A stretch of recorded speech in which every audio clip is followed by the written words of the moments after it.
Manhattan মিডটাউনের পূব অংশে অভিজাত ৩ তারার হোটেলে চার্লটন প্লাজা। পুরনো ঐতিহ্যবাহী হোটেল। বাইরে থেকে যেসব ব্যবসায়ী প্রায়ই নিউ ইয়র্ক আসে তাদের খুব পছন্দের। ম্যানেটি লোকালোকে ডেস্ক ক্লার্কের হাতে সঁপে দিয়ে রানার বাহু ধরল লুই লাজারো। এসো, গলা ভেজাই। না লুই, ধন্যবাদ, খুব ক্লান্তি লাগছে। শ্রাগ করল সে। বেশ, চলো তাহলে রুমে পৌঁছে দিয়ে আসি। কোনো প্রয়োজন নেই, তুমিও ক্লান্ত, যাও বিশ্রাম করো গে। ওকে ফ্রেন্ড, কাল দুপুরের পর ফোন করব আমি। Sure, C you. ১২ তলায় নিজের রুমে চলে এলো মাসুদ রানা। চারদিকে তাকিয়ে অর্ধেক ক্লান্তি দূর হয়ে গেল মুহূর্তে। সুন্দর ডেকোরেটেড রুম এদের, সবকিছুতে চমৎকার রুচির ছোঁয়া। টেলিফোনে ডিনারের অর্ডার দিয়ে বাথরুমে ঢুকলো ও। ১৫ মিনিট পর বের হলো ঝরঝরে তরতাজা একটা অনুভূতি নিয়ে। খাওয়া শেষ হতে কফি নিয়ে বসলো। পুরো বিষয়টা নতুন করে তলিয়ে দেখলো একবার। নিউ ইয়র্কে পা রাখার আগে পর্যন্ত ঠিকই ছিল সব। তারপর এই সমস্যার আশঙ্কা দেখা দিল ল্যারি স্পেলম্যানের কারণে। কোথায় দেখেছে আগে মানুষটাকে, কিছুতেই মনে করতে পারছে না ও। ভাগ্য ভালো যে ওর মতো একই সমস্যায় আছে স্পেলম্যান, নইলে এতক্ষণে সর্বনাশ হয়তো ঘটেই যেত। কিন্তু ও জানে এই স্মৃতি বিভ্রাট নিতান্তই সাময়িক, দুজনেরই জন্যই। যে কোনো মুহূর্তে চট করে মনে জেগে উঠবে যে কারো। তখন কি হবে? রানা কি পারবে পরিস্থিতি সামাল দিতে? যদি স্মৃতি উদ্ধার প্রতিযোগিতায় ওকে পেছনে ফেলে দেয় স্পেলম্যান? আরেকটা সমস্যা হচ্ছে, লোকটা ওকে কি নামে কোন পরিচয়ে চেনে। যদি সেটা ছদ্ম হয়, হয়তো মুখে মুখে বিষয়টার সমাধান করা সম্ভব হবে। যদি না হয়, ঝামেলা। রানার আসল পরিচয় ফাঁস হয়ে গেলে এত কাঠখড় পোড়ানো স্রেফ মাঠে মারা যাবে। ও জানে যখন কিছু মনে পড়তে না চায় তখন তা জোর করে মনে করার চেষ্টা বোকামি। তাতে উল্টো ফল হয়, জট পাকিয়ে যায় মাথার মধ্যে। সেক্ষেত্রে বরং বিষয়টা ভুলে অন্য কিছুতে মন দিলে চমৎকার ফল পাওয়া যায়, চট করে খুলে যায় জট। কিন্তু এই মুহূর্তে ল্যারি স্পেলম্যান রানার জীবন মরণ সমস্যা হয়ে দাঁড়িয়েছে। হাজার চেষ্টা করেও নিজেকে অন্য কিছুতে ঢোকাতেই পারছে না ও। ঘুরে ফিরে একই কথা মনে যাচ্ছে। রানা লোকটাকে দেখা মাত্র বুঝেছে তাকে ও চেনে, কোথাও দেখেছে আগে। একই কথা স্পেলম্যানও বলেছে, কিন্তু একজনও মনে করতে পারছে না কবে, কখন, কোথায়, কোন পরিস্থিতিতে একে অন্যকে দেখেছে। কফি সিগারেট শেষ করলো রানা, নিজের ওপর বিরক্ত।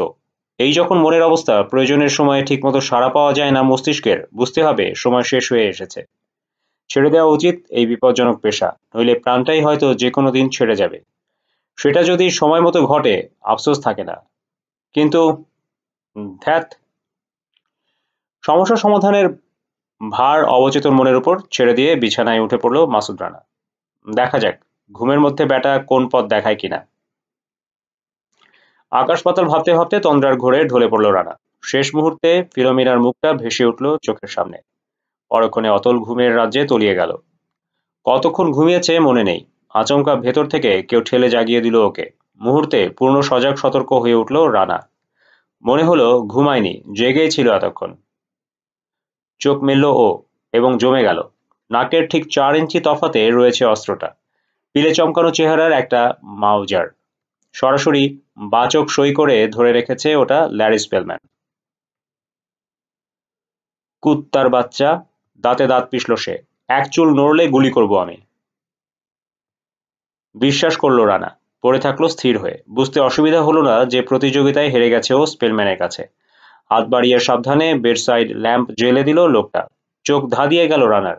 ওর মধ্যে মাউজারের নলটাকে অটোমেটিক চাইনিজ রাইফেলের নল মনে হলো। একটু একটু করে উপরে উঠল রানার দৃষ্টি। লোকটার দীর্ঘ হাত ও বাহুর উপর দিয়ে ঘুর স্থির হলো অন্তর্ভীতি দু চোখে। বাঁকা হাসি তার মুখে। অবিশ্বাস্য দ্রুতবেগে হাত ছুড়ল স্পেলম্যান। কিছু বুঝে ওঠার আগেই মাউজারের ভারী বাট দড়াম করে আছড়ে পড়ল ওর বাঁ চেয়ারে। সংঘর্ষের ধাক্কায় ঘিলু নড়ে গেল রানার। মুহূর্তে অবশ হয়ে গেল জায়গাটা। চেহারা বিকৃত করে ব্যথা হজমের চেষ্টা করল ও। অসহ্য যন্ত্রণায় পানিতে ভরে গেছে বাঁ চোখ। চিরবির করছে ওখানটায়, চুলকাচ্ছে। তবু স্থির হয়ে পড়ে থাকলো। এক চুল নড়ার সাহস হলো না। লাল চোখে ওকে দেখছে স্পেলম্যান।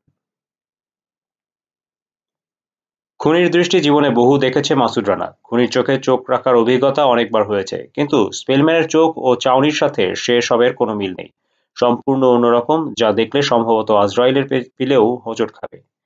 সোজা হলো লোকটা, লালচে পাতলা ঠোঁটের কোণে বিজয়ীর আধফোটা হাসি।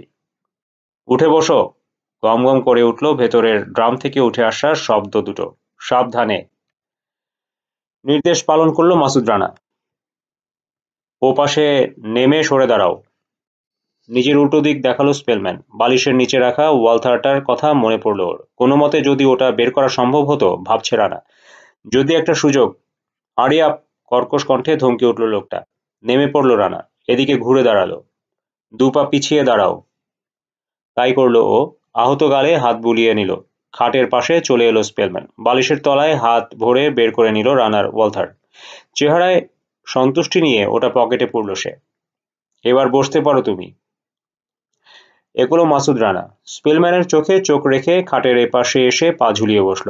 ওর 4 হাত তফাতে একটা চেয়ার টেনে মুখোমুখি বসেছে লোকটা। মাউজার প্রস্তুত। বেডসাইড টেবিলে রাখা নিজের হাতঘড়ি দেখলো রানা। 3টে বাজে। এতক্ষণে মনে হচ্ছিল বুঝি 5 মিনিটও ঘুমায়নি ও। অথচ 4 ঘন্টা পেরিয়ে গেছে এর মধ্যে। চোখে প্রশ্ন নিয়ে স্পেলম্যানের দিকে তাকালো রানা। তখনই ব্যাপারটা ধরা পড়ল। আকণ্ঠ গিলে এসেছে লোকটা। মাতাল, এই জন্যই লাল হয়ে আছে চোখ। পরক্ষণে ভুল ভাঙল তাকে পলক ফেলতে দেখে। নেশা সে করে এসেছে ঠিকই, তবে মদ খেয়ে নয়, অন্য কিছু, খুব সম্ভবত হেরোইনের সাহায্যে। ভালো করে তাকিয়ে নিঃসন্দেহ হলো মাসুদ রানা। ঠিক তাই। দু চোখ ছলছল করছে স্পেলম্যানের। চোয়াল ডলল ও। এসব কি হচ্ছে জানতে পারি? ডনের ভাইপো নিজে হাত পা ধরে সেধে নিয়ে এসেছে আমাকে, অথচ তুমি অকারণে। লোকটাকে নিঃশব্দে হেসে উঠতে দেখে থেমে গেল রানা। নিজেকে তুমি খুব চালাক মনে করো মাসুদ রানা? ভেবেছিলে পত্রিকায় বিজ্ঞাপন আর সাজানো মারামারির সাহায্যে কাজ হাসিল করবে? কেমন? লুই সোজা মানুষ, ওকে ফাঁকি দেওয়া খুব সহজ। সুলাউলিনের ব্যাপারটাও এক, কারণ তাকে আহাম্মক লুই প্রভাবিত করে ফেলেছিল আগেই। কিন্তু তাই বলে সবাইকে ফাঁকি দিতে পারবে তুমি? এতটা আশা করা কি একটু বেশি হয়ে গেল না? পায়ের নিচ থেকে মাটি সরে গেল ওর। বুঝে গেছে হারামজাদা ওকে হাড়ে হাড়েই চিনেছে। ধানাই পানাই বলে পার হওয়া যাবে না, কারণ ব্যাটা ওর আসল পরিচয়টাই জানে। কিন্তু কোথায় দেখেছে সে রানাকে, কবে? মনে পড়ব করছে, অথচ পড়ছে না। ওর আসল পরিচয় উদ্ধারের ঘটনা আর কাউকে জানিয়েছে লোকটা? সম্ভাবনা কম। তাহলে 4 ঘন্টা ঘুমানোর সুযোগ জুটত না।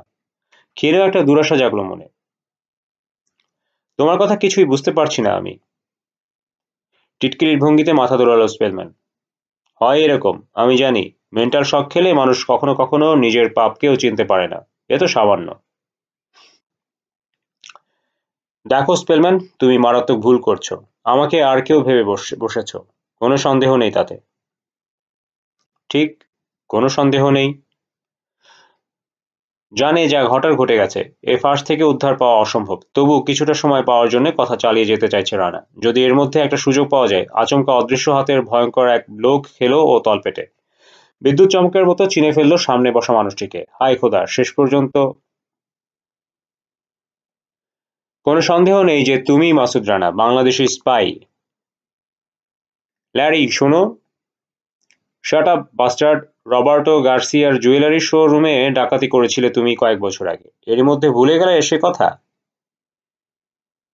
ভুলিনি, মনে মনে বলল। মনে ছিল ঠিকই, সময় মতো খেয়াল পড়েনি। হারামজাদা হেরোইন ভাবলো সেবনকারীকে কখনো কখনো বহু পুরনো স্মৃতিও মনে করিয়ে দেয়।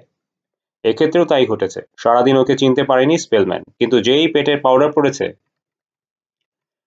কি পড়ল মনে? বেশিদিন আগের ঘটনা নয় মাসুদ রানা, মাত্র 4 বছর আগের। এই শহরেরই কাহিনী। আমি সে সময় গার্সিয়ার বডিগার্ড কাম শেফার ছিলাম। গোল্ডেন বিচে আমিও গুলি খেয়েছি রানা, ভাগ্য ভালো যে তারপরও পালিয়ে যেতে পেরেছি। চুপ করে থাকলো রানা, আর কথা কেটে লাভ নেই। একবার তোমার জন্য আমার আশ্রয় ছুটে যায়, বন্ধ হয়ে যায় আয়ের পথ। কিন্তু এবার তা হবে না মাসুদ রানা। কেন তুমি ফিরেছ? আমি বুঝেছি। সে সুযোগ তুমি আর পাবে না। কাঁধ ঝাঁকালো ও। খুঁজে খুঁজে এমন সব আশ্রয় বেছে নাও তুমি যার ভিত্তি বেআইনি, দুর্বল। সেক্ষেত্রে আমি কি করতে পারি বলো? আমাকে দোষ দিয়ে লাভ কি? তা বটে। পাত্তা দিল না রানা। রবার্টো গার্সিয়া ডাকাতি করেছে আগে, আমি পরে। সে করেছে নিজের জন্যে, আমি পরের জন্যে। এক্ষেত্রেও সেই একই কথা। কাজের কথা হোক, মাউজার দৌড়ালো সে। আর কে আছে তোমার সাথে? আমি একা, কেউ নেই সাথে। হতে পারে না। তোমার পরিচয় মনে পড়া মাত্র আমি বৌরিতে ফোন করেছি, কারো পাত্তা নেই।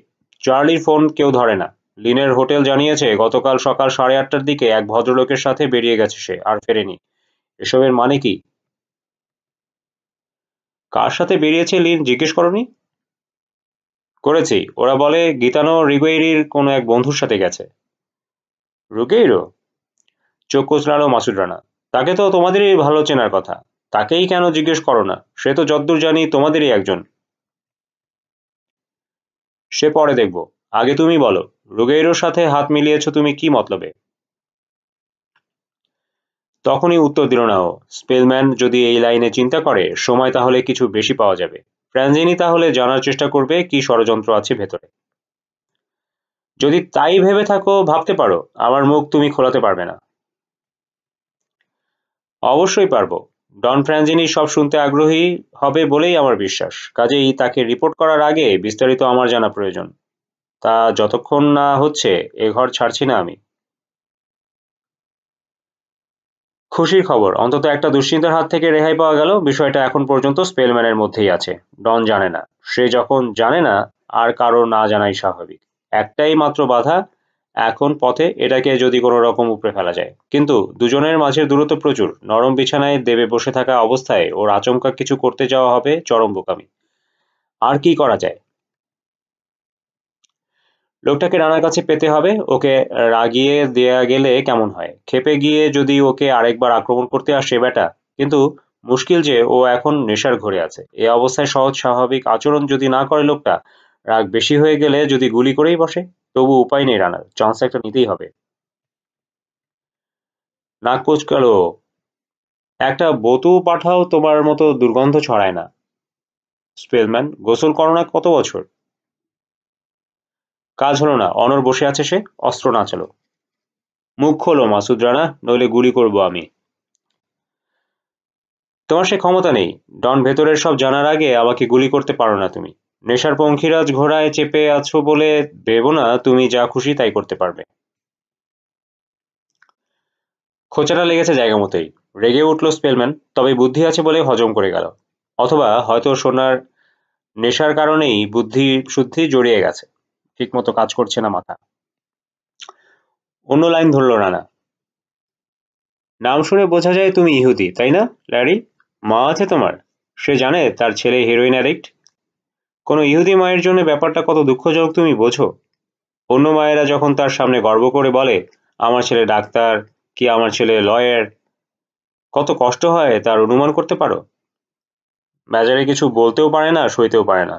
কি বলবে সে? আমার ছেলে addict? Shut up, you bloody swine! রাগে লাল হয়ে উঠল লোকটা। এই দেখো, সত্যি কথা শুনলে কেমন আতে ঘা লাগে। তড়াক করে উঠে দাঁড়ালো স্পেলম্যান। সবেগে মাউজারের বাট নামিয়ে আনলো ওর চোয়াল লক্ষ্য করে। পুরো প্রস্তুত ছিল রানা। মাথা চট করে কয়েক ইঞ্চি ডানে সরিয়ে আঘাতটা এড়িয়ে গেল। একই সাথে বাহাতে খপ করে ধরে ফেললো লোকটার ডান হাতের কবজি। প্রাণপণে চেষ্টা করলো হাতটা মুচড়ে দিতে, হলো না। অসম্ভব শক্তি স্পেলম্যানের গায়ে। এক চুল ঘোরানো গেল না। ঝট করে বাঁ দিকে কাত হয়ে শুয়ে পড়লো ও। তার অস্ত্র ধরা হাত ঠেসে ধরলো বিছানার সাথে। ফলে খানিকটা ঝুঁকে আসতে হলো স্পেলম্যানকে। এই সুযোগে ডান হাতের বেমক্কা এক ঘুষি বসিয়ে দিল রানা তার সোলার প্লেক্সাসে। হুক করে উঠল লোকটা। ভেতরের সব বাতাস বেরিয়ে গেল হা গলে। বিরতি না দিয়ে আবার ঘুষি ছুড়ল রানা। লাগলো না, কনুই দিয়ে ফিরিয়ে দিল স্পেলম্যান। পর মুহূর্তে দুজনের মাঝের দূরত্ব কমিয়ে আনলো সে। চট করে এগিয়ে এসে বাঁ হাতে জড়িয়ে ধরল রানার কোমর। ডান হাত মুক্ত করার জন্য মরিয়া হয়ে ঝুঁকছে। ক্ষিপ্ত মোষের মতো ফোঁস ফোঁস করে দম ছাড়ছে। ডান হাত ভাঁজ করে নিজেদের মাঝখানে তুলে আনলো রানা বহু কষ্টে। তারপর চিৎ হলো। স্পেলম্যানের ডান হাত একইভাবে ঠেসে ধরে রেখেছে বিছানার সাথে। লোকটা যাতে কবজি এক চুলও ঘোরাতে না পারে সেদিকে তীক্ষ্ণ খেয়াল। যদি পারে, আর সেই অবস্থায় যদি হঠাৎ গুলি হয়ে যায়, বিপদ ঘটে যাবে। দেহের অন্য পাশে আটকা পড়ে আছে রানার ডান হাত। অনেকক্ষণ ধরে সংগ্রাম করে সেটা দুজনের মাঝে ভরে দিল ও। বের করে আনলো এপাশে। এবার দুহাতে কাজ শুরু করলো। বাঁ হাতে পিস্তল ধরা স্পেলম্যানের হাত আগের মতোই ঠেসে ধরে আছে। ডান হাতে ওটা আঁকড়ে থাকা আঙুলগুলো ছাড়াবার চেষ্টায় লাগালো। ব্যাটার আঙুলেও অসম্ভব জোর। কাঁকড়ার দাঁড়ার মতো কামড়ে আছে তো আছেই, নড়ে না। 2 মিনিটের মরিয়া চেষ্টার পর তার করে আঙুলটা বাগে পেল রানা। ততক্ষণে ঘেমে গোসল হয়ে গেছে ও। ওটা মুঠোয় পড়ে উল্টো দিকে ঠেলতে শুরু করলো রানা। একটু একটু করে চাপ বাড়াতে থাকলো। আসন্ন বিপদটা হঠাৎ করেই টের পেল স্পেলম্যান। কোমর ছেড়ে চট করে ঘাড় পেঁচিয়ে ধরল রানার।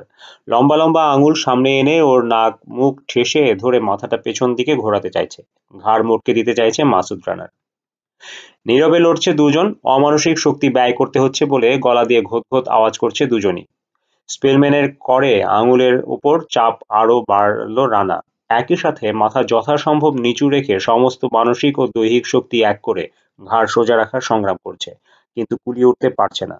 আঙুলটা একটু একটু করে পিছিয়ে নিতে পারছে ঠিকই, কিন্তু একই সাথে স্পেলম্যানও একচুল একচুল করে ঘুরিয়ে নিয়ে চলেছে ওর ঘাড়।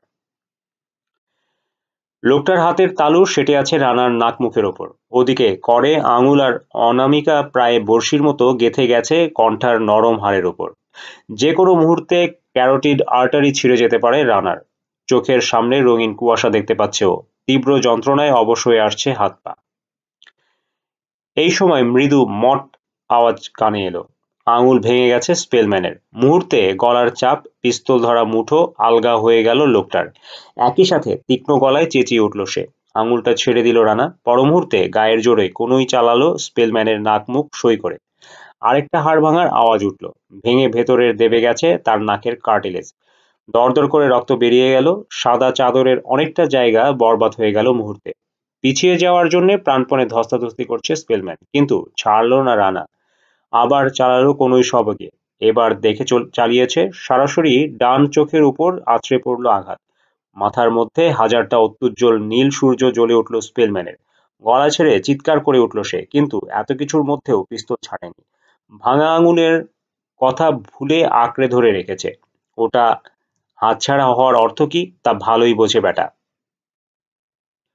ভাঁজ করা হাঁটু দিয়ে স্পেলম্যানকে ওপর দিকে ঠেলতে শুরু করলো মাসুদ রানা। ওর গলা ছেড়ে দিয়েছে লোকটা, তাই খুব একটা অসুবিধে হলো না।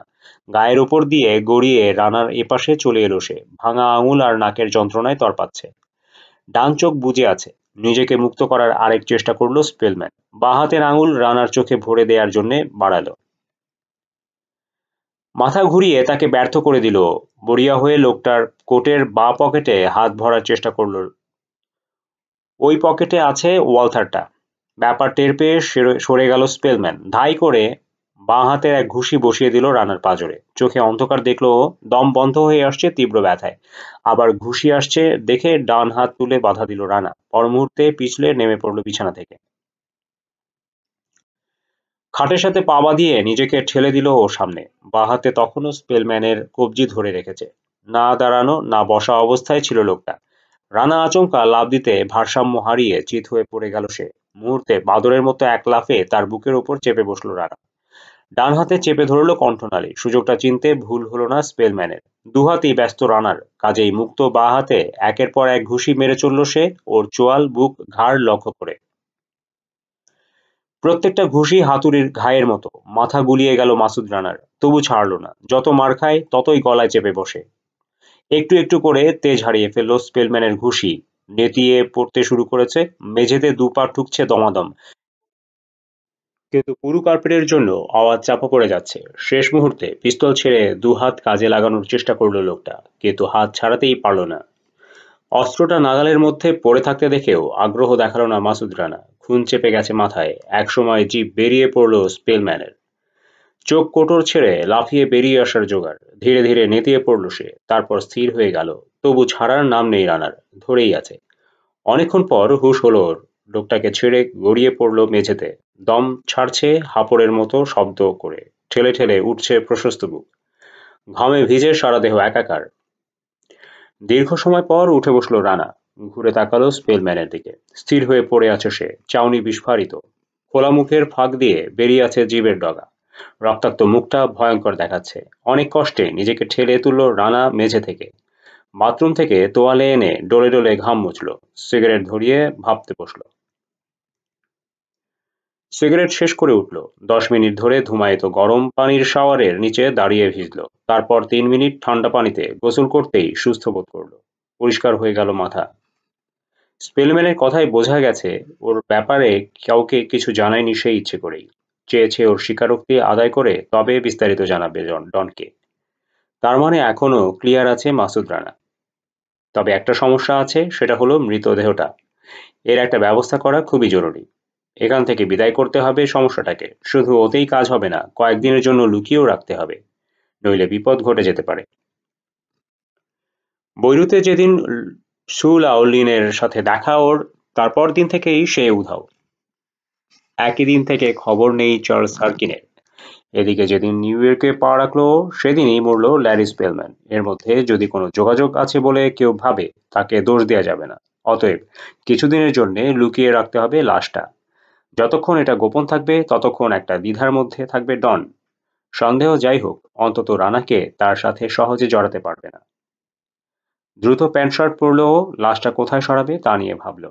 প্রায় 6 ফুট দীর্ঘ একটা লাশ কাঁধে নিয়ে নিচে যাওয়ার প্রশ্নই আসে না।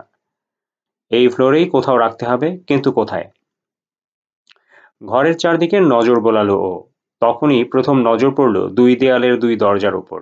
নিউ ইয়র্কের প্রায় সব হোটেলেরই আছে এক রুম থেকে আরেক রুমে যাওয়ার কানেক্টিং দরজা। অবশ্য তালা মারাই থাকে। পাশাপাশি 2 রুমের গেস্ট যদি একযোগে কখনো চায় তবে মেলে চাবি, নইলে নয়। বাঁদিকের দরজার দিকে এগুলো মাসুদ রানা। কাঠের প্যানেলিং এর মাঝে এমনভাবে বসানো এগুলো যে ভালো করে না তাকালে বোঝাই যায় না। কি হলে চোখ রেখে তাকালো ও। অন্ধকার, নিশ্চয়ই ঘুমিয়ে আছে গেস্ট। এ সময়ে তাই থাকার কথা। নাকি নেই কেউ।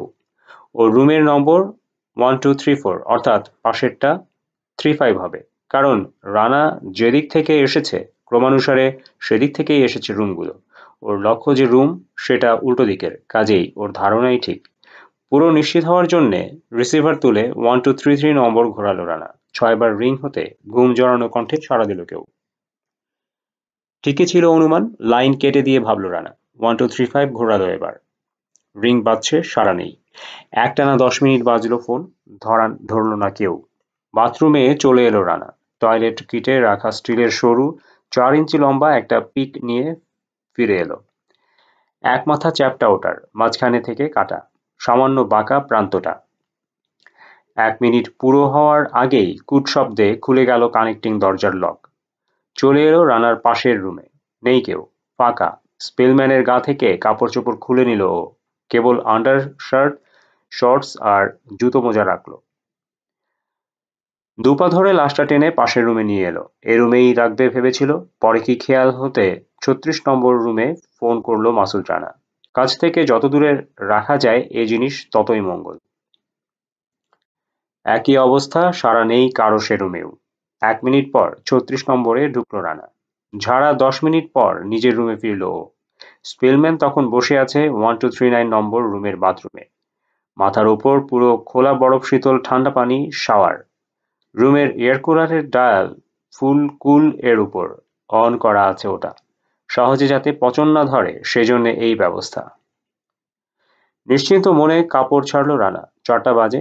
ঠিক 1 ঘন্টা আগে জীবিত ছিল ল্যারি স্পেলম্যান। বসেছিল এই ঘরে, এখন নেই, চিরতরে বিদায় হয়েছে। তার শার্ট প্যান্ট কোট ভাঁজ করে নিজের সুটকেসের তলার দিকে গুজে রাখলো। বিশেষ একটা পরিকল্পনা আছে ওগুলো নিয়ে। আর একটা সিগারেট শেষ করলো ও, তারপর বিছানায় উঠল। ঘুমিয়ে পড়ল এক সময়। 8:30টায় ঘুম ভাঙল মাসুদ রানার। ঝটপট তৈরি হয়ে 7 মিনিটের মাথায় রুম ত্যাগ করল ও। ফায়ার এস্কেপের সিঁড়ি দিয়ে হোটেল ত্যাগ করল সবার আলক্ষ্যে। রাস্তার এক পাব থেকে বিশেষ 1 নম্বরে ফোন করল রানা। নিজের সাংকেতিক পরিচয় জানিয়ে কিছু নির্দেশ দিল। তারপর কিছু ব্রাউন পেপার এবং একটা সুতোর বল কিনে ফিরে এলো হোটেলে। এবারও কারো চোখে পড়ল না বিষয়টা। ও রুমে ঢোকার আগেই বেজে উঠল চালপট প্লাজার রিসেপশন ডেস্কের ফোন। মিডল ইস্টের কোনো এক ব্যবসায়ীর জন্য হোটেলের রুম রিজার্ভ করতে চায় তার নিউ ইয়র্ক এজেন্ট। শেষে 9 আছে এমন রুম প্রেফার করেন তিনি। ভদ্রলোক একটু সেকেলে, রাশি টাশিতে ভারী আস্থা। 9 তার শুভ সংখ্যা। হেসে রেজিস্টার চেক করলো হোটেল ক্লার্ক। দেখা গেল সেরকম একটা রুমই আছে, নম্বর 1239। তাই সই। 7 দিনের জন্য রুম রিজার্ভ করলো এজেন্ট। অগ্রিম ভাড়া পরিশোধ করে দিল মোটর সাইকেল কুরিয়ারের মাধ্যমে।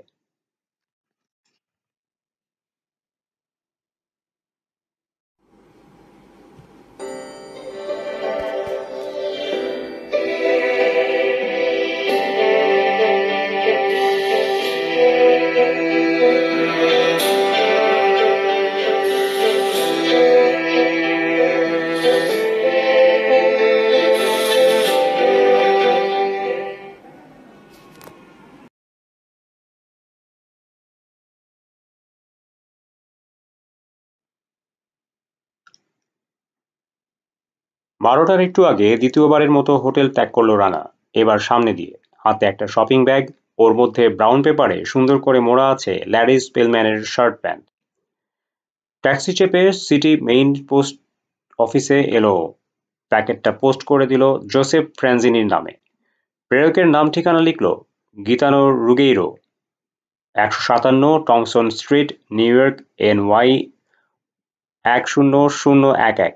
এটার সাহায্যে দুই ডনের সম্পর্ক আরো ঘোলা ও জটিল করতে চায় মাসুদ রানা। এদের সম্পর্ক যত খারাপ হবে ততই ওর সুবিধে। নিউ ইয়র্কের ডাক ব্যবস্থা সম্পর্কে ভালোই জানে রানা। একটা third class package 23rd street থেকে প্রিন্স স্ট্রিটের ফ্র্যাঞ্জিনি অলিভ অয়েল কোম্পানি পর্যন্ত মাত্র 30 ব্লক দূরত্ব অতিক্রম করতে যে ছাড়া 1 সপ্তাহ সময় নেবে তাতে কোনো সন্দেহ নেই। সময়টা ওর নিজেকে গুছিয়ে নেওয়ার জন্য প্রয়োজন। বেরিয়ে আসার আগে ফোন করলো আবার সেই বিশেষ নম্বরে। প্রথম রিং পুরো হওয়ার আগেই সাড়া এলো। ইয়েস। MR9। কাজ কমপ্লিট। Good, thanks. আর কিছু? এখনই নয়, প্রয়োজনে জানাবো। জি। International trading corporation director phone করেছিলেন ঘন্টাখানেক আগে। কেন? ব্যবসার সম্ভাবনা কিরকম জানার জন্যে। জানিয়ে দেবেন ভালো, চমৎকার ভবিষ্যৎ। ঠিক আছে, রাখছি। হাঁটতে হাঁটতে অ্যাংরি স্কোয়ারে চলে এলো রানা। 7th অ্যাভিনিউর চেলসি হোটেলের পাশের পরিচিত এক রেস্টুরেন্টে ঢুকলো লাঞ্চের জন্য। প্রচুর সময় নিয়ে খেলো ও। তারপর ফোন করলো লুই লাজোরার অ্যাপার্টমেন্টে। রানার কণ্ঠ শুনে একেবারে হৈ হৈ বাঁধিয়ে দিল সে। হেই টনি, কোথায় তুমি? একটু আগে ফোন করেছিলাম তোমার হোটেলে। ওরা বলল বেরিয়ে গেছো। আমি চিন্তায় বাঁচি না। রুমের মধ্যে বন্দি লাগছিল। কতক্ষণ একা একা থাকা যায়, তাই একটু বেরিয়েছিলাম তোমাদের শহর দেখতে। দেখো দেখি, আমি চিন্তায় বাঁচি না। এত চিন্তা করার কি হলো? আমি কি কচি খোকা যে পথ হারিয়ে ফেলবো মানুষের ভিড়ে? প্রাণখোলা হা হা হাসিতে ফেটে পড়ল লুই। না, তোমার মতো ধেড়ে খোকাকে নিয়ে সে ভয় অবশ্য নেই, তবু একা চলাফেরা করা উচিত নয় বন্ধু। থ্যাঙ্কস ম্যান, তুমি খুব ভাবো আমাকে নিয়ে। ভাববো না? টনি কয়টা আছে আমাদের? লোকটার কথা ভেবে রীতিমতো দুঃখ হলো রানার। আজ হোক কাল হোক ওর আসল পরিচয় যখন জানবে, কলজে জবর এক ধাক্কা খাবে বেচারা। ফোন কেন করেছিলে? চাচা আমাকে আর তোমাকে দুটোয় তার অফিসে যেতে বলেছেন খবরটা দেওয়ার জন্যে। জরুরি কিছু আলাপ করতে চান উনি তোমার সাথে। তাই নাকি? হ্যাঁ। ঠিক আছে, সময় মতো পৌঁছে যাব আমি। প্রিন্স স্ট্রিট, মনে আছে তো? নিশ্চয়ই। ওকে, সি ইউ দেন। ফোন রেখে তখনই বেরিয়ে পড়লো ও। ঘড়ি দেখলো সবে 1টা। প্রচুর সময় আছে হাতে, তাছাড়া প্রিন্স স্ট্রিট কাছেই, হাঁটা পথে 10 মিনিটও লাগে না পৌঁছতে। কাজেই সময়টা ঘুরে ফিরে কাটানোর সিদ্ধান্ত নিল ও। নিউ ইয়র্কের চেহারা রোজই কিছু না কিছু বদলায়। এই সুযোগে ইদানিং কোথায় কি অদল বদল হলো দেখে নেওয়া যাবে। অলস পায়ে এগোলো রানা। কিছু পরিবর্তন হয়েছে বটে, তবে বেশিরভাগ অংশ আগের মতোই আছে। 50-100 বছর আগে যেমন ছিল ঠিক তেমনি। 6th এভিনিউতে এসে পড়ল রানা। ডাউন টাউনের দিকে চলল। 6th এভিনিউ থেকে 14th স্ট্রিট পর্যন্ত রাস্তার দুধারে অনেক পরিবর্তন হয়েছে। আগেও দেখেছে ও ব্যাপারটা, তবে খেয়াল করেনি। আজ নজর ছিল বলে চোখে পড়ল, কানেও এলো। আশেপাশে ইটালিয়ান বা ইংরেজির কোনো হদিস নেই। স্প্যানিশে কথা বলছে সবাই। এরা পুয়ের্তো রিকান। পুরানো বারগুলোর আগের জায়গাতেই আছে, তবে নাম বদলে গেছে তাদের। সানরাইজ হয়েছে এল গ্রোট্টো, রেড রোজ এল কোরাডো, সানফ্লাওয়ার, এল পুর্তোকুইনো ইত্যাদি ইত্যাদি। আপন মনে হাসল। কয়েক বছর আগেও ইতালিয়ান কোয়ার্টার নামে পরিচিত ছিল এই এলাকা, এখন হয়ে গেছে পুয়ের্তো রিকান। এ বরং ভালোই হয়েছে। আগে যেখানে সেখানে নোংরা আবর্জনা স্তূপ হয়ে থাকতো, এখন নেই। এরা আর যাই হোক ইতালিয়ানদের চাইতে পরিচ্ছন্ন। আগে স্থূলকায় ইতালিয়ান বুড়িদের ভয়ে এ পথে ঢুকতে দ্বিধা করত ক্যাব ড্রাইভাররা। সারা পথ জুড়ে হেলে দুলে হাঁটতো তারা পাঠানদের মতো, সাইড দিতে চাইতো না। এখন স্বচ্ছন্দে চলে ওরা। 14th স্ট্রিটেও লেগেছে পরিবর্তনের ছোঁয়া, তবে অল্প। বড়সড় বিজনেস প্লেস এটা। Hardware store, drug store, grocery store, 10 cent store, coffee shop ইত্যাদি প্রচুর আছে। আছে বিজনেস স্যুট পরা ব্রিফকেসধারীদের ব্যস্ত আনাগোনা। পাঙ্কও প্রচুর। আর আছে মুরগির বাচ্চা সাইজের শিশু সহ গৃহিণীর ঝাঁক। বেবি ক্যারিজে বাচ্চা নিয়ে বেরিয়েছে তারা কেনাকাটা করতে। ক্রাচে ভর দিয়ে হাঁটা এক ভিক্ষুকও দেখল মাসুদ রানা। 3rd স্ট্রিটে এসে পূব দিকে বাঁক নিল ও। ম্যাকডোগাল ও সুলিভানের সামনে দিয়ে ঘুরে ফিরে দক্ষিণমুখো টমসন স্ট্রিটে পড়ল। এদিক ওদিক তাকিয়ে মনে মনে হাসল। কয়েক বছর আগে যেমন ছিল আজও অবিকল তেমনি আছে জায়গাটা। টমসন স্ট্রিট থেকে প্রিন্স স্ট্রিট পর্যন্ত অনেকটা জায়গা জুড়ে দাঁড়িয়ে আছে ইটালিয়ান ভিলেজ। পথের দুধারে বড় বড় গাছ, সাথে বাদামি রঙের পাথরের ফুটপাত। তার কয়েক ফুট পরপর দুই মানুষ সমান উঁচু, প্রায় খাড়া সিঁড়ি। সিঁড়ির মাথায় ভারী ওক কাঠের ফ্রন্ট ডোর। দরজার ঠিক বাইরেই রয়েছে কোমর সমান লোহার রেলিং। দরজা খুলে শিশুরা বা অসতর্ক কেউ যাতে গড়িয়ে না পড়ে সেজন্য বসানো হয়েছে ওগুলো। শহরের অন্য সব জায়গা থেকে একেবারে আলাদা ইটালিয়ান ভিলেজ। আওয়াজ নেই, মানুষের চলাফেরাও ধীরগতি। প্রতিটি বাড়ির সিঁড়িতে দাঁড়িয়ে আছে অন্তত একজন করে অলস বৃদ্ধ। সিঁড়িতে বসার জায়গা থাকতেও বসে নেই কেউ, সবাই দাঁড়িয়ে। অতীত জীবনের স্মৃতি রোমন্থন করছে প্রতিবেশীর সাথে। ওপরের জানালা খুলে ঝুঁকে দাঁড়িয়ে আছে দশাশই ফিগারের এক এক বুড়ি। বুড়োদের গল্পে মাঝে মধ্যে ফোড়ন কাটছে তারা, থেকে থেকে হেসে উঠছে প্রাণ খুলে। সে সময় তাদের চর্বি বোঝাই বিশাল বুকের নাচন হয় দেখার মতো।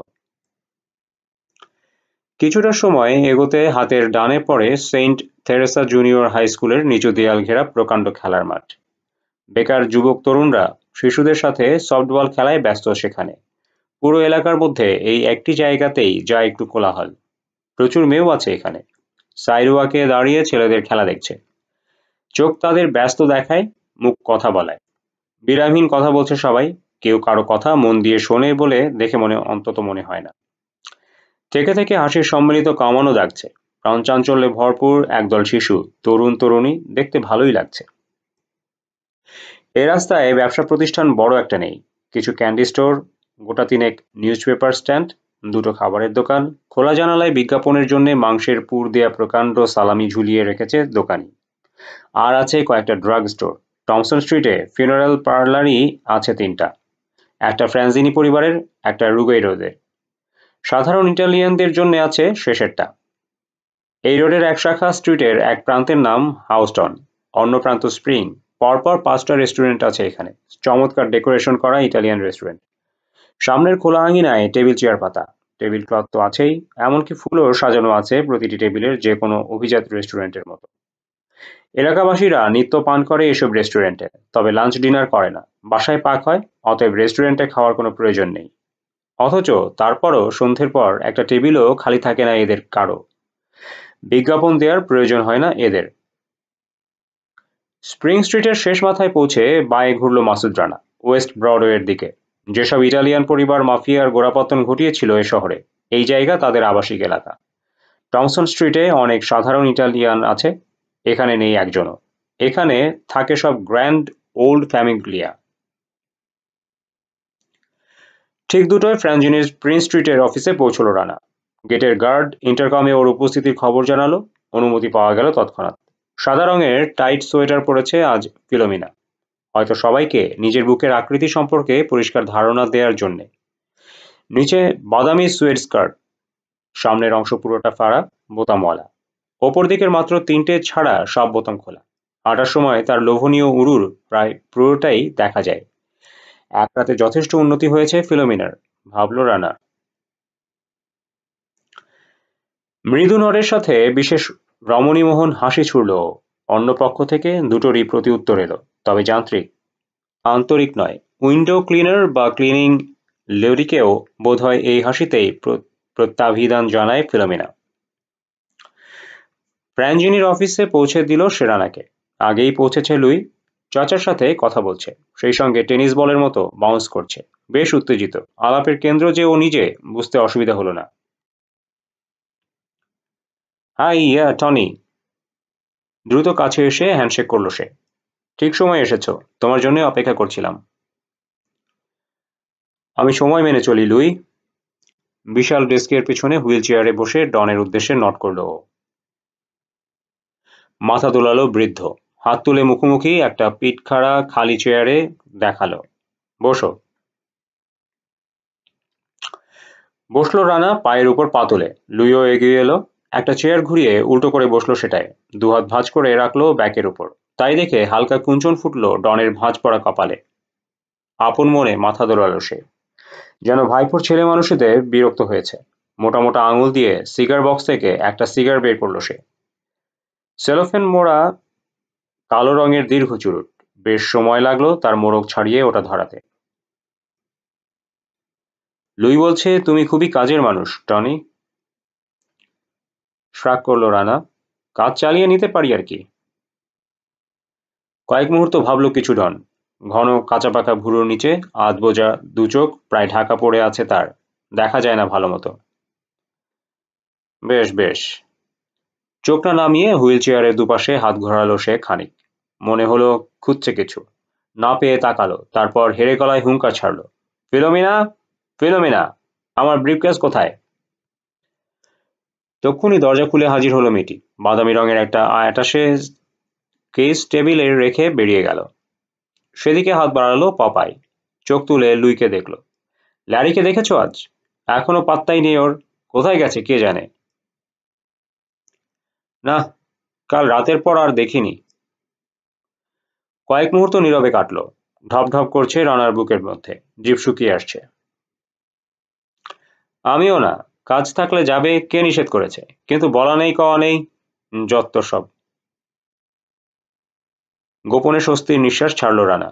ওর বড় সৌভাগ্য যে হোটেলে যাওয়ার আগে কাউকে কিছু বলে যায়নি লোকটা, তাহলে আর দেখতে হতো না। রাতে লোকটাকে অতীত স্মৃতি মনে করিয়ে দেয়ায় হিরোইনের উপর রাগ হয়েছিল ওর, কিন্তু এই মুহূর্তে তাকেই আবার ধন্যবাদ জানালো।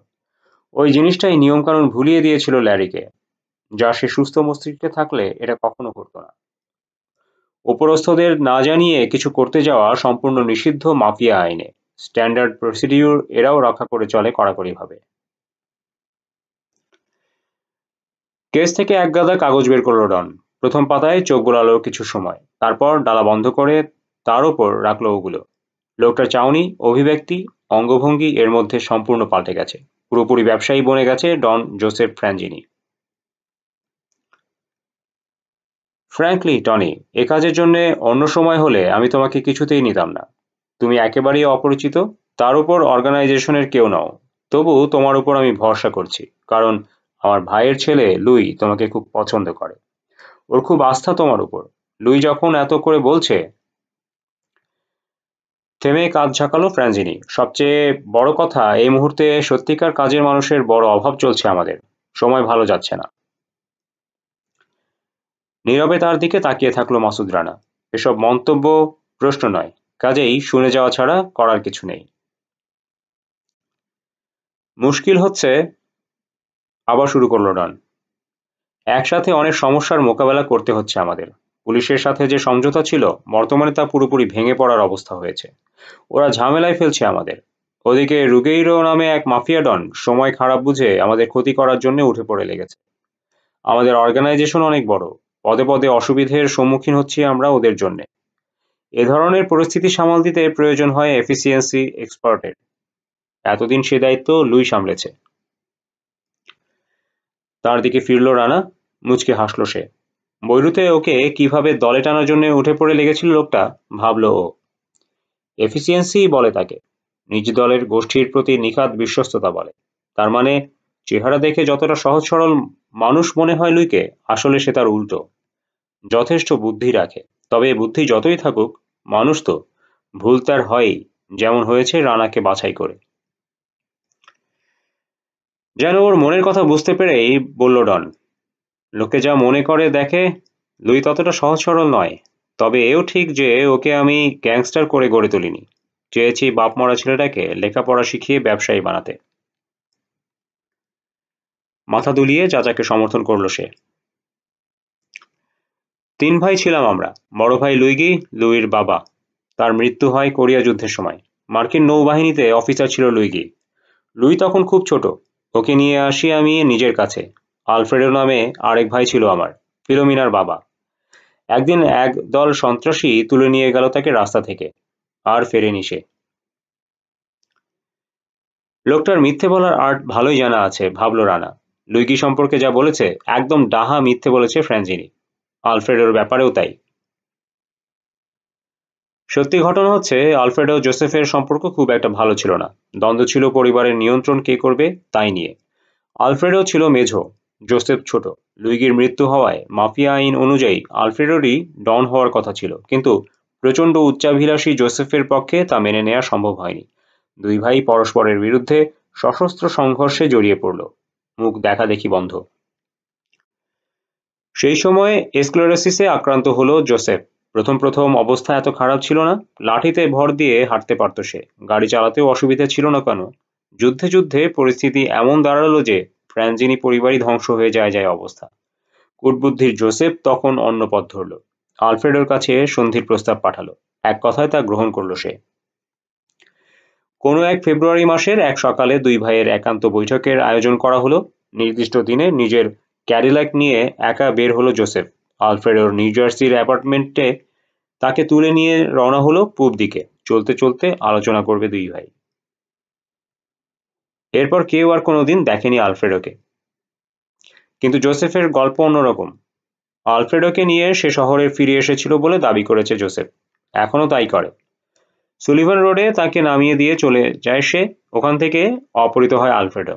সেটাই একসময় সত্যি বলে প্রতিষ্ঠা পায় অফিসিয়ালি। আসলে যে জোসেফের ভাড়াটে গুন্ডারাই তাকে অপহরণ করে হত্যা করে, সে তথ্যও প্রশাসন খুব ভালোই জানে, আনঅফিসিয়ালি। তারপর আলফ্রেডোর স্ত্রী মারিয়া রোসা এবং তার শিশুকন্যা ফিলামিনোকেও নিজের কাছে নিয়ে আসে জোসেফ। 2 বছর পর ক্যান্সারে মৃত্যু হয় রোসার। দুই ভাইয়ের 2 সন্তানকে মানুষ করার জন্য স্কুলে পাঠায় জোসেফ। বিয়ে করেনি সে জীবনে।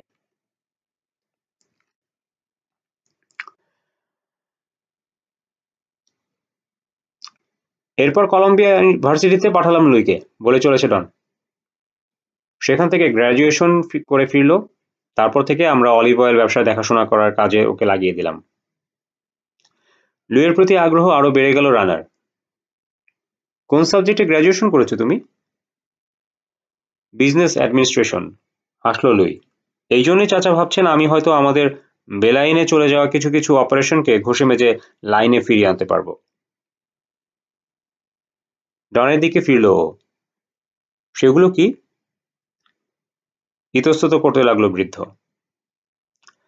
দেখুন, সবে গতকাল যোগ দিয়েছি আমি আপনাদের সাথে। এই অর্গানাইজেশন সম্পর্কে কোনো ধারণাই নেই আমার। আমাকে যদি লুইয়ের সাথে কাজ করতে হয় সব জানতে হবে। না জেনে না বুঝে কি করব আমি? অলরাইট, মাথা দোলালো ডন। ওগুলো হচ্ছে porn, securities, numbers, tracking, vending machine, laundry supply আর নার্কোটিক্স।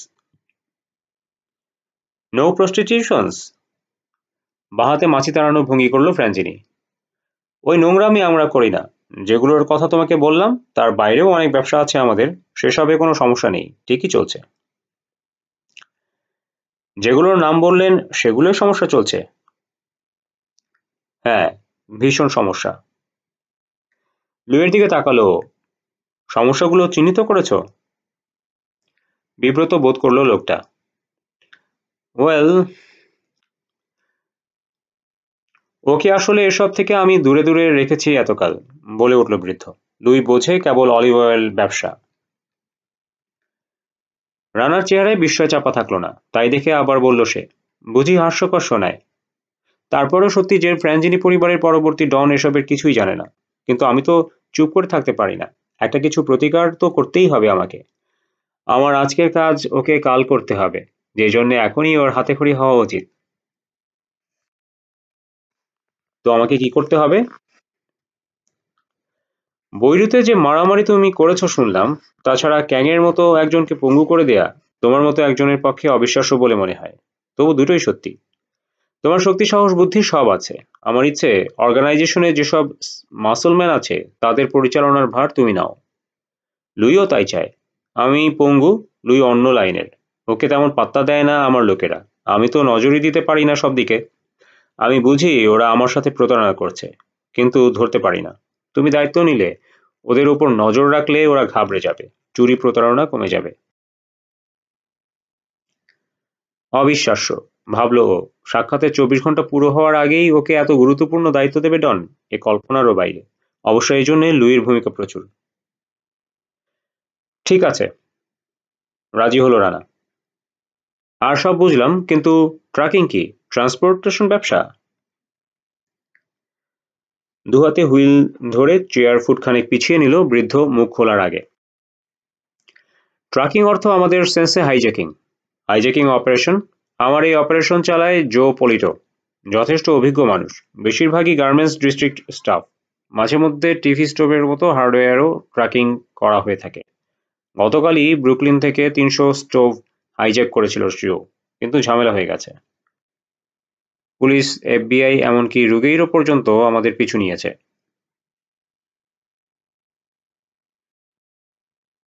নড়ে চড়ে বসলো মাসুদ রানা। হ্যাঁ, নাম শুনেছি। খুব বড় মাছ নাকি? চেহারা বিকৃত করে হাত নাড়ল ডন। না, তেমন বড় না, তবে চতুর, সুযোগ সন্ধানী। কয়েকদিন আগে আমার ছেলেরা একটা গার্মেন্টস লট ট্র্যাকিং করেছিল। রুগেইরোর ছেলেরা পরে ঝোপ বুঝে কোপ মেরেছে। সেই লট সহ আমার ছেলেদের পাল্টা হাইজ্যাক করেছে। তাই নাকি?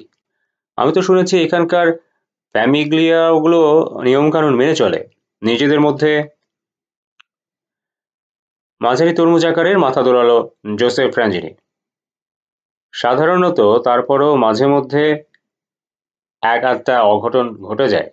সেজন্য অবশ্য রুগেইরও দোষ স্বীকার করেছে। বলেছে তার ছেলেরা ভুলে করে বসেছে কাজটা। হেসে উঠল রানা। আপনি তাই বিশ্বাস করেছেন? বিরক্তির কুঞ্চন ফুটল বৃদ্ধের কপালে। পছন্দ হয়নি হাসিটা। হ্যাঁ, করেছি, কারণ ব্যাপারটা একেবারে অস্বাভাবিক কিছু নয়। হয় এরকম মাঝে মধ্যে। ওপরওয়ালাদের না জানিয়ে অতি উৎসাহী ছেলেরা ঘটিয়ে বসে ঝামেলা। প্রতি মুহূর্ত ওদের টাইট দিয়ে রাখা সম্ভব না, উচিতও নয়। একটু আধটু স্বাধীনতা দিতে হয়, তখনই এসব ঘটে। আবার স্বাধীনতা না দিলেও হয় না, তাতে স্ক্রুর প্যাচ কেটে যাওয়ার সম্ভাবনা থাকে। 16 আনা।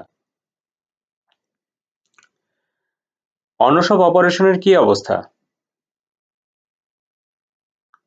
কমবেশি একই। কিছুই নিয়ন্ত্রণে রাখতে পারছি না, সবকিছু এলোমেলো হয়ে আছে। আসলে আইনসিদ্ধ ব্যবসায় প্রতিষ্ঠিত হওয়ার জন্যে বছরের পর বছর সংগ্রাম করেছি আমি। অর্গানাইজেশনের সুরক্ষার জন্যে তেমন কিছু করার সুযোগ পাইনি। আগে যখন কথায় কথায় অস্ত্র চালাতাম, লোকে ভয় করত। এখন করে না। এই জন্যই পুরনো কায়দা ধরতে চাই আমি। মার এলে তার দাঁত ভাঙা জবাব দিতে চাই। ভেতরের কেউ হোক কি বাইরের, সবাইকে বুঝিয়ে দিতে চাই আমার দিকে ঢিল ছুড়লে পাটকেল খেতে হবে। খানিক বিরতি দিল ডন। পুরনো যারা আছে আমার, তাদের সবার সাথে তোমাকে পরিচয় করিয়ে দেব লুই। ওদের সাথে পরিচিত হও, দায়িত্ব বুঝে নাও। নতুন যে দুজন এসেছে তোমাদের সাথে, ম্যানেট্টি আর লোকালো, ওদেরকেও নিয়ে যাও। কয়েকদিনের জন্য ছেড়ে দাও ওদের, ঘুরে ফিরে শহরটা চিনে নেওয়ার সুযোগ দাও। তারপর লাগিয়ে দাও। যাই করবে, শক্ত হাতে করবে। বিড়াল মারার হলে প্রথম রাতেই মারবে। তাহলেই দেখবে সবাই জমের মতো ভয় করবে তোমাকে। ঠিক বলেছেন। নিঃশব্দ কঠোর হাসি ফুটল মাসুদ রানার মুখে। ও কাজ খুব ভালোই পারবো আমি। ও, ভালো কথা। ফিলোমিনা, ময়ূর থেকে কোনো খবর এলো? এক মুহূর্ত পর মেয়েটিকে দরজা খুলে উকি দিতে দেখা গেল। না, এখনো আসেনি। God dam! গজগজ করে উঠল বৃদ্ধ। ওদের হলোটা কি? লুইর দিকে ফিরে বলল সব। কিসের খবর? প্রশ্ন করল লুই। আরে এদের ব্যাপারে, রানাকে দেখালো ডন। কনফার্মেশন। এখনো রিপোর্ট করেনি লিন। হাসল সে। টনির ব্যাপারে জানার কিছু নেই আঙ্কেল, সে তো আমি নিজেই জানিয়েছি তোমাকে। তা না হয় হলো, কিন্তু লোকালো ম্যানিটির? মনে হয় ক্যাংয়ের ব্যাপারে ব্যস্ত আছে, সময় করে উঠতে পারেনি। রানাকে দেখল ডন, মনে হলো হাসছে, তবে বোঝা যায় না স্পষ্ট। অত বড় এক দানব যদি টনির মতো একজনকে সামাল দিতে না পারে, তাহলে ওর মরে যাওয়াই উচিত, বিড়বিড় করে বলল সে। পরক্ষণে বিস্ফোরিত হলো, গড ড্যাম, ল্যারি হারামজাদা মরল নাকি? ধুম করে ঘুষি মেরে বসলো টেবিলে। লুই, টনি, বেরিয়ে যাও, যেখান থেকে পারো খুঁজে বের করো আনো হারামজাদাকে। দেখো গিয়ে কোন হেরোইনের আড্ডায় পড়ে আছে। যাচ্ছি, আসন ছেড়ে দরজার দিকে পা বাড়ালো লুই, কিন্তু রানা তখনও বসে আছে দেখে থেমে পড়ল রুমের মাঝখানে। চোখ গরম করে রানাকে দেখল ডন। ওয়েল, বসে আছো যে? কাজ ঝাঁকালো। সরি ডন, শূন্য পকেটে কাজ করা যায় না, কিছু টাকা প্রয়োজন। টাকা? হেল, কত টাকা চাই? আমার সাথে থাকলে টাকা রাখার জায়গা পাবে না তুমি। ফিলোমিনা, একে কিছু টাকা দাও, 1 গ্র্যান্ড দাও। ধন্যবাদ। উঠে পড়ল ও। সন্ধ্যের পার্টিতে দেখতে চাই আমি তোমাকে। রাইট ডন। বেরিয়ে না যাওয়া পর্যন্ত আগুন চোখে ওদের দিকে তাকিয়ে থাকলো সে। হুইল চেয়ারে বসা প্রকাণ্ড এক বুড়ো ভাল্লুক, একাধারে প্রচণ্ড ক্ষমতার এবং অসহায়ত্বের এক মূর্ত প্রতীক। ফ্রন্ট অফিসে ফিলোমিনার ডেস্কের সামনে এসে দাঁড়ালো রানা। সে তখন মুখ নিচু করে টাকা গুনছে। নেই কাজ তো খই ভাজ। দাঁড়িয়ে দাঁড়িয়ে মেয়েটির ব্রার সাইজ কত হতে পারে তাই নিয়ে গবেষণা আরম্ভ করে দিল। ফিলোমিনার কোনো খেয়াল নেই ওর দিকে। নাও। এক তারা কড়কড়ে নোট ধরিয়ে দিল সে, ভাবখানা যেন বাস স্টপেজে দাঁড়িয়ে পেপার বয়কে সবে কেনা পত্রিকার দাম দিচ্ছে। নোটগুলো গুনে দেখল রানা। 50টা $20 বিল। 1000। থ্যাংক ইউ ফিলোমিনা, তোমার চাচা পয়সা কড়ি ভালোই দিয়ে থাকে, কি বলো? অনেক সময় অতিরিক্ত দিয়ে থাকে, নির্বিকার কণ্ঠে বলল মেয়েটি, যা প্রায় সময়ই অপাত্রে যায়। অতিরিক্ত আর অপাত্র শব্দ দুটোর উপর বেশ জোর দিল সে। বাকি টাকা ড্রয়ারে রেখে লুইয়ের দিকে তাকালো। পার্টিতে আসছো তো লুই? নিশ্চয়ই ফিল। বেরিয়ে এসে হাসলো Rana.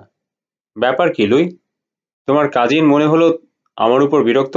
After shave lotion change করে দেবো নাকি? হো হো করে হেসে উঠল সে।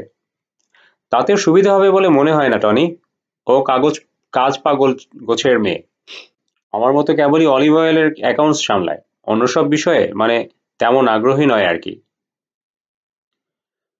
এর অর্থ কি দাঁড়ালো? ও রক্তমাংসের মানুষ নয়? কাজ ছাড়া আর কিছুর প্রয়োজন পড়ে না? না, আসলে ঠিক মানে। লুইয়ের পেটে কনুই দিয়ে হালকা গুঁতো মারল ও। ছ্যাঁকা খেয়েছে নাকি হে? আরে না, কি যে বলো, হাসল লুই। ল্যারি নেই তো, এখন কাজ ফেলে চাচাকে নিয়ে ওকেই হয়তো যেতে হবে কাউন্টিং হাউসে, তাই একটু বিরক্ত ফিল, আর কিছু না। Counting house? স্প্রিং রোডে আমাদের আরেক অফিস, অর্গানাইজেশনের সমস্ত রিপোর্ট ইত্যাদি থাকে ওখানে। হেডকোয়ার্টারই বলা যায়। ঠোঁট গোল করে নিঃশব্দে শীষ বাজালো মাসুদ রানা। Good good. তা তুমি ডনকে নিয়ে গেলেই তো পারতে। ওখানে আমার ফিলোমিনার, কারো যাওয়ার হুকুম নেই। এই না বললে ফিলোমিনাকেই যেতে হবে? সে তো একান্ত বিশেষ পরিস্থিতি বলে, ল্যারি সবসময় চাচাকে নিয়ে যায় ওখানে। ও আজ নেই বলেই ওকে যেতে হতে পারে, শিওর নয়, হয়তো। তাও গেলেও বড়জোর ও বিল্ডিং এর লিফট পর্যন্ত, ওখান থেকেই ফিরে আসতে হবে ফিলকে। তোমাদের ওখানে যাওয়ার হুকুম নেই কেন? চাচার মর্জি। আর খোঁচালো না রানা, বেশি খোঁচালে অন্যরকম কিছু হয়ে যেতে পারে। লুইর গাড়িতে এসে উঠলো ওরা। ইগনিশনে চাবি ঢুকিয়ে কিছু ভাবলো লোকটা, অন্যমনস্ক কণ্ঠে বলল, ব্যাটা যেতে পারে কোথায়? আমাকে জিজ্ঞেস করো না, আমি নতুন। লুই হাসলো না, গম্ভীর। এক কাজ করা যাক, হোটেলে ফিরে রেস্ট করো তুমি, আমি দেখি খুঁজে পাই কিনা ল্যারিকে। আমি না গেলে ডন রাগ করবেন না? জানলে তো। তাহলে তুমি যাও, আমি ট্যাক্সি নিয়ে হোটেলে ফিরবো। ওকে, রাত 8টায় তৈরি থেকো পার্টির জন্যে, আমি নিতে আসবো। মাথা দুলিয়ে নেমে পড়ল ও। C you. লুইর গাড়ি অদৃশ্য হয়ে যেতে কাছের পাবে এসে ঢুকলো। নিউ ইয়র্ক টাইমসের নম্বর ঘোরালো। খুব ঘনিষ্ঠ এক বন্ধুর সাথে জরুরি কিছু আলাপ আছে, ওদের ক্রাইম রিপোর্টার সে। 15 মিনিট পর ট্যাক্সি নিয়ে মিড টাউন ম্যানহাটনের উদ্দেশ্যে ছুটল। প্রায় 4টে বাজে তখন।